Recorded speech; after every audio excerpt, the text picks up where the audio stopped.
Hello everyone, welcome back in AK nursing classes. मैं हूं आपका दोस्त अशोक सोनगरा। तो सेकंड पार्ट सेकंड के अंदर अपन ने पढ़ा था code of ethics in nursing, जिसके अंतर्गत अपन ने पढ़ा था purpose of code of ethics क्या होते हैं। उसके बाद अपन ने पढ़ा था इथिकल डायलेमा क्या होता है। तो आज अपना जो टॉपिक है वो है पार्ट थर्ड के अंतर्गत अपन पढ़ेंगे लीगल इश्यूज इन नर्सिंग। तो इस टॉपिक की शुरुआत करने से पहले आज का अपना पॉजिटिव कमेंट है, positive attitude will get U A positive result. Means आपका पॉजिटिव एटीट्यूड हमेशा आपको पॉजिटिव रिजल्ट देगा, तो हमेशा आप पॉजिटिव बने रहिए। तो आज का जो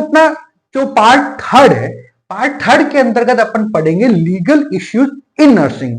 मींस जो नर्सिंग प्रोफेशन है उसके अंदर क्या क्या लीगल इश्यूज आ रहे हैं। ठीक है, तो इन नर्सिंग प्रोफेशन के अंदर लीगल इश्यूज पढ़ने से पहले अपने को जानकारी मालूम होनी चाहिए कि लीगल या लॉज होते क्या है। तो लॉज की जो डेफिनेशन होती है, laws is a set of rules that guide a human action. Means एक जो लॉज होते हैं या लीगल होते हैं वो क्या एक सेट ऑफ रूल्स होते हैं जो क्या करता है, जो ह्यूमन एक्शन को किस प्रकार परफॉर्म करना है उसको गाइड करने का काम करता है। मतलब किस तरीके, कौन से डायरेक्शन की तरफ जाना है, कौन से डायरेक्शन की तरफ नहीं जाना है, तो ये हमें क्या करता है, गाइड करने का काम करता है। वो कौन करता है, लॉज करते हैं। तो यहां पे नर्सिंग प्रोफेशन है तो उसके अंतर्गत क्या क्या लीगल समस्याएं आ रही है, मतलब लीगल इश्यूज आ रहे हैं, उनके बारे में अपन अध्ययन करेंगे। तो जिसके अंतर्गत आता है टॉर्ट। अब टॉर्ट क्या है, टॉर्ट एक सिविल लॉ है या फिर सिविल रॉन्ग है। क्या है, सिविल लॉ है या फिर सिविल रॉन्ग है। इसकी जो डेफिनेशन बनती है, tort are civil wrong committed by one person against another। Means क्या है, जो टॉर्ट है वो क्या एक सिविल रॉन्ग है जिसके अंतर्गत क्या होता है, किसी एक पर्सन के द्वारा किसी दूसरे पर्सन के राइट को डैमेज किया जाता है, वो किसके अंतर्गत आएगा, टॉर्ट कहलाता है। तो अपना जो प्रोफेशन है नर्सिंग, अब नर्सिंग के अंतर्गत क्या है, नर्सिंग के अंदर जो नर्स क्या करती है, स्टैंडर्ड ऑफ केयर प्रोवाइड करती है मरीज को। तो इसके अंदर क्या होगा कि नर्स के द्वारा जो मरीज है उसको proper standard of care provide नहीं की जाती है, तथा जो भी लिमिटेशन है उसको भी पार कर दिया जाता है, तथा साथ ही मरीज को क्या हो रहा है, नुकसान हो रहा है। वो किसके अंतर्गत आएगा, टॉर्ट के अंतर्गत आएगा। तो ये क्या होता है, टॉर्ट होता है या टॉर्ट की डेफिनेशन होती है। तो टॉर्ट का मैंने बताया, टॉर्ट क्या एक सिविल लॉ है या फिर सिविल रॉन्ग है। नेक्स्ट डेफिनेशन पढ़ने के बाद अपन पढ़ेंगे कि क्लासिफिकेशन ऑफ टॉर्ट। अब जो टॉर्ट है, जो टॉर्ट सिविल लॉ या सिविल रॉन्ग है, उनको किस प्रकार से कितने भाग में डिवाइड किया गया है, तो उनको दो भाग में डिवाइड किया गया है। सबसे पहला पार्ट होता है इंटेंशनल टॉर्ट, दूसरा पार्ट होता है अनइंटेंशनल टॉर्ट। इंटेंशनल टॉर्ट का मतलब यह होता है किसी पेशेंट या मरीज की बॉडी को या फिर उसके अधिकारों को या फिर इसकी इमेज को जानबूझकर डैमेज करना। मतलब जानबूझकर अपन चीज कर रहे हैं, इंटेंशनली कर रहे हैं, वो किसके अंतर्गत आएगा, इंटेंशनल टॉर्ट के अंतर्गत आएगा। तो इंटेंशनल टॉर्ट के अंदर 5 प्रकार के टाइप होते हैं, जिसके अंतर्गत अपन क्या करेंगे, इनका एक एक करके अपन क्या करेंगे, अध्ययन करेंगे। तो सबसे पहला जो पार्ट होता है वो होता है, या पहला टाइप होता है, वो होता है असॉल्ट। असॉल्ट का मतलब ये होता है किसी पेशेंट या पर्सन को डराना या धमकाना। मतलब अपन क्या कर रहे हैं, उस पेशेंट को थ्रेटनिंग एंड ऑफेंसिव एक्ट कर रहे हैं, कॉन्टेक्ट कर रहे हैं उनके साथ में, तो वो क्या कहलाएगा, असॉल्ट कहलाएगा। अब असॉल्ट के अंतर्गत जो मरीज है या पर्सन है उसको अपन फिजिकली, सोशली या फिर मेंटली उसको क्या कर सकते हैं, डिस्टर्ब कर रहे हैं, तो वो किसके अंतर्गत है, असॉल्ट के अंतर्गत आता है। तो इसका एग्जाम्पल है, वार्ड के अंदर कोई एक मरीज है, वो क्या है, मेडिकेशन वो नहीं ले रहा है, तो नर्स के द्वारा उसको क्या है, डराया या धमकाया जाता है, वो क्या है, एशॉर्ट का एग्जाम्पल है। ठीक है, तो सेकंड है बैटरी। अब बैटरी के अंदर, बैटरी का मतलब ये होता है किसी पेशेंट या पर्सन को बिना अनुमति के या बिना उसके इन्फॉर्म कंसेंट लिए हुए उसको क्या करना, फिजिकली टच करना या उसको हार्म पहुंचाना, वो किसके अंतर्गत आएगा, बैटरी के अंतर्गत आएगा। ठीक है, इसका एग्जाम्पल है, अब मैंने बताया था कि यहां पे क्या करिए, मरीज के द्वारा दवाई नहीं लेने पर नर्स को क्या है, नर्स के द्वारा उसको डराया या धमकाया जाता है। तो लेकिन यहां पे इसका एग्जाम्पल बनेगा, वो ये बनेगा कि नर्स के द्वारा उसको बिना उसकी कंसेंट, मतलब बिना उसकी कंसेंट के उसको फिजिकली टच किए उसको डायरेक्ट इंट्रोड्यूस कर रही है, मेडिकेशन फोर्सफुली उसको इंट्रोड्यूस कर रही है, तो वो किसका एग्जाम्पल है, बैटरी का एग्जाम्पल है। ठीक है, तो दोनों के अंदर डिफरेंस, अगर अपन दोनों के अंदर डिफरेंशिएट करना चाहे तो कैसे डिफरेंशिएट करेंगे, तो सबसे पहला जो इसका डिफरेंस होता है कि दोनों क्या होते हैं, इंटेंशनल टॉट होते हैं। पहला डिफरेंस क्या बनता है अपना, दोनों इंटेंशनल टॉट होता है। ठीक है, सेकंड डिफरेंस क्या बनता है, एशोर्ड के अंदर जो फिजिकली उसको अपन क्या कर रहे हैं, डिस्टर्ब हो भी सकता है, नहीं भी हो सकता है, कोई फिक्स नहीं है कि उसको फिजिकली डिस्टर्ब कर रहे हैं या नहीं कर रहे हैं, कोई फिक्स क्राइटेरिया नहीं होता। लेकिन बैटरी के अंदर हमेशा हार्म पहुंचता है, फिजिकली उसको हमेशा नुकसान फिक्स होता है, मतलब फिजिकली उसको क्या कर रहे हैं, डिस्टर्ब कर रहे हैं। तो ये इसका सेकंड डिफरेंस होता है मोस्टली। और थर्ड ये होता है, एशोर्ड के अंदर कर क्या होता है, थ्रेटनिंग दी जाती है, यानी उसको धमकी दी जाती है, पेशेंट को धमकी दी जाती है, पेशेंट या पर्सन को क्या करते हैं, थ्रेटनिंग देते हैं। और बैटरी के अंदर अपन क्या कर रहे हैं, धमकी ना देकर उसको क्या कर रहे हैं, डायरेक्ट उसको हार्म पहुंचा रहे हैं, मतलब हार्मफुल एक्ट कर रहे हैं, तो वो किसके अंतर्गत आएगा, बैटरी के अंतर्गत आएगा। और चौथा अपन डिफरेंशिएट ये भी कर सकते हैं कि इसके अंदर वायलेंस एक्ट होता है और इसके अंदर जो एक्ट होगा हार्मफुल एक्ट होगा। मींस हाई वायलेंस का मतलब उसको डराना धमकाना, ठीक है, और हार्मफुल एक्ट मतलब उसको नुकसान पहुंचाना। तो इसके आधार पर अपन क्या कर सकते हैं, एशोर्ड और बैटरी को डिफरेंशिएट कर सकते हैं। थर्ड वन अपना होता है, वो होता है फॉल्स इंप्रिजनमेंट। फॉल्स का मतलब होता है गलत तरीके से, इंप्रिजनमेंट मतलब उसको कैद करके रखना। ठीक है, तो किसी पेशेंट या पर्सन को गलत तरीके से अपन क्या कर रहे हैं, उसको कैद करके रख रहे हैं, वो क्या कहलाएगा, फॉल्स इंप्रिजनमेंट कहलाएगा।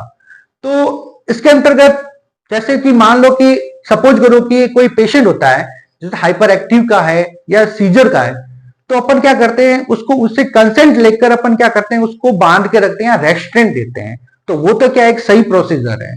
लेकिन पेशेंट है अगर हाइपर एक्टिव का है और सीजर का है, उसको बिना अनुमति के, बिना इन्फॉर्म कंसेंट लिए उसको क्या कर रहे हैं अपन, रेस्ट्रेंट करके मतलब बांध के रख रहे हैं उसकी बिना अनुमति के, और तो वो क्या कहलाएगा, फॉल्स इंप्रिजनमेंट के अंतर्गत आएगा। मतलब बिना वजह से या बिना गलत तरीके से उसको बांध के रखना, वो क्या कहलाएगा, फॉल्स इंप्रिजनमेंट कहलाएगा। नेक्स्ट फोर्थ वन होता है invasion of privacy. Invasion of privacy का मतलब होता है कोई रेपुटेड पर्सन होता है या मरीज होता है, मतलब पेशेंट या पर्सन की प्राइवेसी के अंदर एंटर होकर उसकी प्राइवेसी को भंग करना। तो इसके अंदर दो टाइप होते हैं, एक होता है इंट्रूजन, दूसरा होता है पब्लिक डिस्क्लोजर। इंट्रूजन का मतलब होता है कि कोई पेशेंट या पर्सन की प्राइवेसी के अंदर इंटरफेयर होना, मतलब एंटर होना, एंटर होकर फिर अपन ने क्या करे, वहां से इंफॉर्मेशन कलेक्ट कर ली, मतलब वहां से जानकारी सारी कलेक्ट कर ली। उसके बाद सेकंड जो स्टेप होता है पब्लिक डिस्क्लोजर। अब अपन ने क्या किया, उसको पब्लिक के सामने शेयर कर दिया, बाई सोशल मीडिया के द्वारा हो या फिर किसी अन्य माध्यम के द्वारा उसकी इंफॉर्मेशन को क्या कर रहे हैं, दूसरे लोगों को बता रहे हैं, तो वो क्या कहलाएगी, पब्लिक डिस्क्लोजर कहलाएगी। ठीक है, तो इन्वेजन ऑफ प्राइवेसी के अंदर दो टाइप होते हैं, एक होता है इंट्रूजन, दूसरा होता है पब्लिक डिस्क्लोजर। फिफ्थ वन होता है डिफेमेशन। डिफेमेशन का मतलब होता है मानहानि। मींस कोई पेशेंट जो रेपुटेड पर्सन या पेशेंट की इमेज को क्या करना, डाउन करना या डैमेज करना, वो क्या कहलाएगा, डिफेमेशन कहलाएगा। तो इसके अंतर्गत अपन कोई रेपुटेड पर्सन या पेशेंट होता है उसकी इमेज को या तो रिटर्न के द्वारा कर सक रहे हैं या फिर बाय वर्बल के द्वारा कर रहे हैं। दो तरीके से अपन उसको इमेज को क्या कर रहे हैं, डिस्टर्ब कर रहे हैं या डाउन कर रहे हैं। तो इसके अंतर्गत दो टाइप होता है, एक होता है लाइबल, दूसरा होता है स्लैंडर। लाइबल के अंतर्गत मतलब कोई रेपुटेड पर्सन या पेशेंट की इमेज को अपन क्या कर रहे हैं, बाय पिक्चर के द्वारा, पोस्टर्स के द्वारा या प्रिंट के माध्यम से क्या कर रहे हैं अपन उसकी इमेज को डाउन कर रहे हैं या रेपुटेशन को डाउन कर रहे हैं, तो वो क्या कहलाएगा, लाइबल कहलाएगा। ठीक है। और दूसरा होता है स्लैंडर। स्लैंडर का मतलब होता है बाय स्पोकन, मतलब वर्ड्स के द्वारा, वर्बल के द्वारा अपन क्या कर रहे हैं, उसकी जो रेपुटेशन है उसकी रेपुटेशन को क्या कर रहे हैं, डैमेज करने का काम कर रहे हैं। तो वो किसके अंतर्गत आएगा, स्लैंडर के अंतर्गत आएगा। तो डिफेमेशन के दो टाइप्स होते हैं, लाइबल मतलब जो रेपुटेशन को जो डैमेज कर रहा है वो लिखित रूप में कर रहा है, और स्लैंडर जो कि वर्बल के द्वारा कर रहे हैं। ठीक है। तो ये इंटेंशनल के 5 टाइप्स होते हैं। नेक्स्ट अपना आएगा अनइंटेंशनल टॉर्ट। अनइंटेंशनल का मतलब ये होता है अनजाने से, मतलब जो गलती हुई है वो जानबूझ के नहीं की है अपन ने, वो किसी अनजाने तरीके से हुई है। मींस किसी पेशेंट या पर्सन की राइट को अनजाने तरीके से डैमेज करना, मतलब अनजान तरीके से, मतलब जानबूझ के नहीं करे, अनजान तरीके से कर रहे हैं, तो वो अनइंटेंशनल टॉर्ट के अंतर्गत आ रहे हैं। तो जिसके अंतर्गत सबसे दो इंपॉर्टेंट टाइप होते हैं। फर्स्ट वन होता है नेग्लिजेंस और सेकंड वन होता है माल प्रैक्टिस। नेग्लिजेंसी का मतलब ये होता है knowing the right thing but not doing it. Means जो वार्ड के अंदर जो नर्स काम कर रही है वो स्किल्डफुल है और उसके अंदर प्रॉपर नॉलेज है और स्टैंडर्ड ऑफ केयर कैसे प्रोवाइड करनी है वो सब कुछ जानती है, लेकिन किन्हीं कारणों की वजह से क्या कर रही है, उसको प्रॉपर तरीके से केयर है वो प्रोवाइड नहीं कर पा रही है। तो इसके एग्जांपल है जैसे मेडिकेशन एरर है, जैसे कि डॉक्टर ने बोला कि एक पेशेंट है बेड नंबर 5 पे, उसको एनएस की बोतल को इंट्रोड्यूस करना है, लेकिन जल्दी उसने क्या किया, नर्स के द्वारा एनएस की जगह डीएनएस की बोतल को इंट्रोड्यूस किया गया। तो वो क्या है, एक नेग्लिजेंसी के अंदर काउंट होगा। उसी प्रकार सेकंड आप एग्जांपल ले सकते हैं, जैसे कोई पेशेंट है सीजर का या हाइपर एक्टिव का है। ठीक है। अब वो पेशेंट आपको पता है ऑलरेडी हाइपर एक्टिव है या सीजर है, तो बेड पर है, अपन ने उसको साइडल्स अप नहीं किया है तो उसके गिरने के चांसेस भी रह सकते हैं। तो अगर नहीं कर रहे हैं तो वो क्या है, नेग्लिजेंसी के अंदर काउंट होगा। और थर्ड वन आपका होता है कोई ओटी का प्रोसीजर होता है। ठीक है। अब नर्स का रोल क्या होता है, सर्जरी एंड होने के बाद जो भी गॉज पीस वगैरह होते हैं या फिर इक्विपमेंट होते हैं उनको काउंट किया जाता है, लेकिन उस कंडीशन के अंदर क्या होता है कि कोई इक्विपमेंट या फिर गॉज पीस है वो किसी जो मरीज है जो सर्जरी हुई है उसकी बॉडी के अंदर ही रह जाता है, तो वो भी क्या है, नेग्लिजेंसी के अंदर काउंट होता है। तो नेग्लिजेंसी का मतलब ये होता है जो नर्स होती है वो स्किल्डफुल होती है, उसको सब पता है कि किस प्रकार से स्टैंडर्ड ऑफ केयर देनी है, लेकिन किन्हीं कारणों की वजह से वो प्रॉपर है वो केयर नहीं दे पाती है, तो वो नेग्लिजेंसी के अंतर्गत काउंट होगा। सेकंड वन होता है माल प्रैक्टिस। माल प्रैक्टिस मींस जो प्रैक्टिस हो रहे हैं, जो प्रैक्टिस की है उसके अंदर क्या है, कमी, लो स्किल है या फिर लेक ऑफ नॉलेज है, तो वो क्या है, माल प्रैक्टिस है। मतलब knowing the right thing to do but perform incorrectly, मतलब नर्स सब जानती है लेकिन उसको लो स्किल और लेक ऑफ नॉलेज के कारण उसको क्या कर रही है, इनकरेक्टली परफॉर्म कर रही है, तो वो किसके अंतर्गत काउंट होगा, माल प्रैक्टिस के अंतर्गत आ जाएगा। ठीक है। माल वैसे देखा जाए तो माल प्रैक्टिस है वो नेग्लिजेंसी का ही एक टाइप है, नेग्लिजेंसी का ही एक प्रकार है। तो माल प्रैक्टिस के अंतर्गत जो एग्जांपल आते हैं, जैसे कि मान लो कि जो डॉक्टर के द्वारा एक प्रिस्क्राइब किया कि इंजेक्शन डाइक्लोफिनेक है, किसी पेशेंट को आईएम इंट्रोड्यूस करना है, लेकिन नर्स के द्वारा क्या किया जा रहा है, उसको आईवी इंट्रोड्यूस किया जा रहा है या आईवी उसको दिया जा रहा है, तो उसको क्या हो रहा है, पेशेंट को क्या हो रहा है, हार्म हो रहा है, तो वो भी किसके अंतर्गत आएगा, माल प्रैक्टिस के अंतर्गत आएगा। तो सेकंड एग्जांपल ले सकते हैं, डॉक्यूमेंटेशन एरर संबंधित किसी भी प्रकार की एंट्री नहीं कर ली हो, मेडिकेशन से रिलेटेड हो या पेशेंट से रिलेटेड हो, तो वो भी किसके अंतर्गत आएगा, माल प्रैक्टिस के अंतर्गत आएगा। और उसी प्रकार जैसे आपका कोई भी डायग्नोस्टिक प्रोसीजर संबंधित डायग्नोस्टिक एरर भी कर ली हो, तो वो भी किसके अंतर्गत आएगा, माल प्रैक्टिस के अंतर्गत आएगा। तो ये क्या होता है कि माल प्रैक्टिस होता है। माल प्रैक्टिस के अंतर्गत मैंने आपको बताया कि जो नर्स होती है वो लो स्किल लो नॉलेज के कारण इनकरेक्टली परफॉर्म करती है। तो ये अनइंटेंशनल टॉर्ट के दो टाइप होते हैं, नेग्लिजेंस और माल प्रैक्टिस। तो अपन ने पढ़ा लीगल इश्यूज इन नर्सिंग, जिसके अंतर्गत अपन ने टॉर्ट क्या होता है उसकी डेफिनेशन पढ़ी अपन ने, ठीक है। उसके बाद में क्लासिफिकेशन ऑफ टॉर्ट पढ़ा। क्लासिफिकेशन टॉर्ट के अंदर मैंने आपको बताया इंटेंशनल टॉर्ट और अनइंटेंशनल टॉर्ट, ठीक है। इंटेंशनल टॉर्ट के अंतर्गत 5 टाइप्स आते हैं, जिसके अंतर्गत अपन ने पढ़ा एसॉल्ट। एसॉल्ट का मतलब मैंने बताया किसी पेशेंट या पर्सन को क्या करना, डराना या धमकाना, यानी उसको थ्रेटनिंग देना और उसके साथ ऑफेंसिव एक्ट करना, वो क्या कहलाएगा, एसॉल्ट कहलाएगा। सेकेंड वन मैंने बताया बैटरी। बैटरी का मतलब होता है किसी पेशेंट या पर्सन को बिना इन्फॉर्म्ड कंसेंट लिए उसको क्या करते हैं, फिजिकली टच कर रहे हैं या उसको हार्मफुल एक्ट कर रहे हैं, तो वो क्या कहलाएगा, बैटरी कहलाएगा। थर्ड वन अपन ने पढ़ा फॉल्स इंप्रिजनमेंट। फॉल्स इंप्रिजनमेंट का मतलब मैंने बताया किसी पेशेंट या पर्सन को गलत तरीके से कैद करके रखना, वो क्या कहलाएगा, फॉल्स इंप्रिजनमेंट कहलाएगा। फोर्थ वन अपन ने पढ़ा invasion of privacy. Invasion of privacy का मतलब होता है, उसके अंदर 2 टाइप्स बताए मैंने, एक होता है इंट्रूजन, दूसरा होता है पब्लिक डिस्क्लोजर। इंट्रूजन का मतलब मैंने बताया किसी जो पेशेंट होता है या पर्सन होता है उसकी प्राइवेसी के अंदर इंटरफेयर करना या एंटर होना, वो क्या कहलाएगा, इंट्रूजन कहलाएगा। और उसके बाद इंफॉर्मेशन कलेक्ट करने के बाद में पब्लिक के सामने डिस्क्लोज करना, भाई सोशल मीडिया के द्वारा हो या अन्य माध्यम के द्वारा उसकी इंफॉर्मेशन को दूसरे लोगों को बताना, वो क्या कहलाएगा, पब्लिक डिस्क्लोजर कहलाएगा।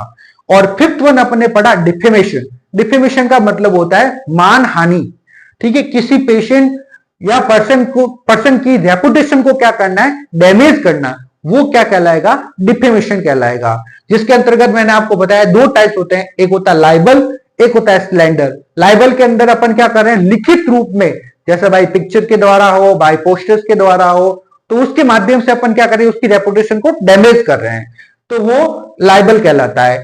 Second slander.